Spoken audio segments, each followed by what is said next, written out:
students, in part 1 of the human digestion, we have completed up till the stomach. Now, at the end of the stomach, here, the sphincter is observed and that sphincter will be closed up till the churning is happening into the stomach.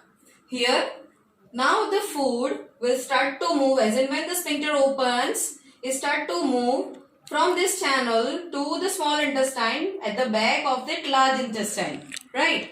Along with that, 1, 2 and 3 accessory glands are attached and they are liver, gallbladder and pancreas. Now as we know that liver is there for the production of bile. Whatever is produced, that would be stored into the gallbladder, get added along with the food which is entering to the small intestine, and pancreas also enter the secretion of it, which is called as the pancreatic juice. So first friends, we are starting with this of a small intestine, which is a part of the alimentary canal of the human. As we know that the small intestine is, this one is the largest part of the alimentary canal. In adult, 6 to 6.5 meter long small intestine is observed, but it varies in different animals. Like if I am talking of the herbivorous, the length of this small intestine would be more longer than the human. Why? Because they are feeding on the grass, and in that the cellulose material is very complex and that to be digested in it, right? But if I am talking of the carnivorous, they will have shorter sized small intestine, right? So here the small intestine is a place for digestion and absorption. Is that clear?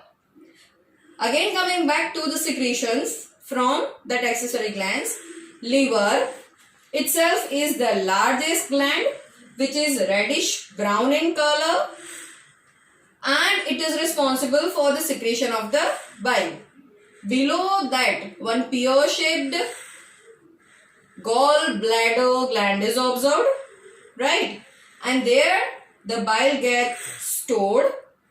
Bile itself is alkaline and it helps to emulsify the fats or lipids of the food.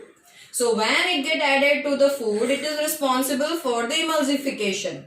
Now the question arises that what is emulsification? Friends, if we mix water and oil, there will be formation of the layers, right? They are immiscible, don't get mixed with each other. But here, because of that presence of the bile in it, they get turned into the smaller droplet structures, which are called as the emulsification or emulsified fats. Coming to the next one, that is of a pancreas. Pancreas add up its secretion, which is called as pancreatic juice. This gland is second largest gland. It is 12 to 15 centimeter in length and it is lying below the stomach above the large intestine. So it is in between the stomach and the large intestine. Is that clear? Pancreatic juice contains 3 different enzymes. One is trypsin, the other is lipase, and third is pancreatic amylase.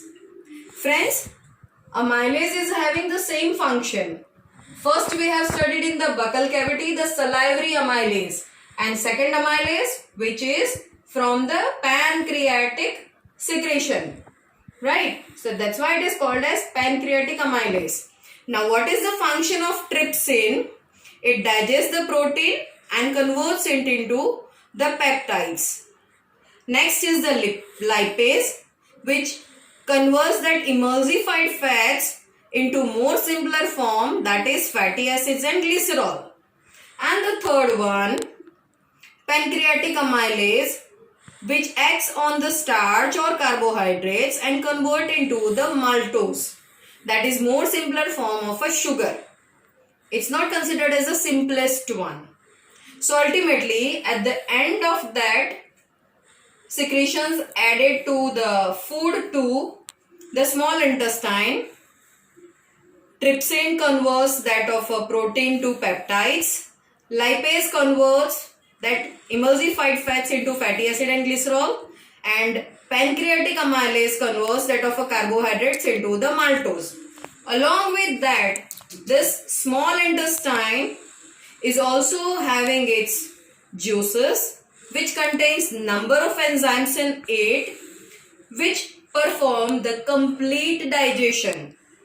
So this converts the complex carbohydrate, protein, fats into more simpler form. So friends, here we are starting with that complete digestion. So now I am going to rub it off.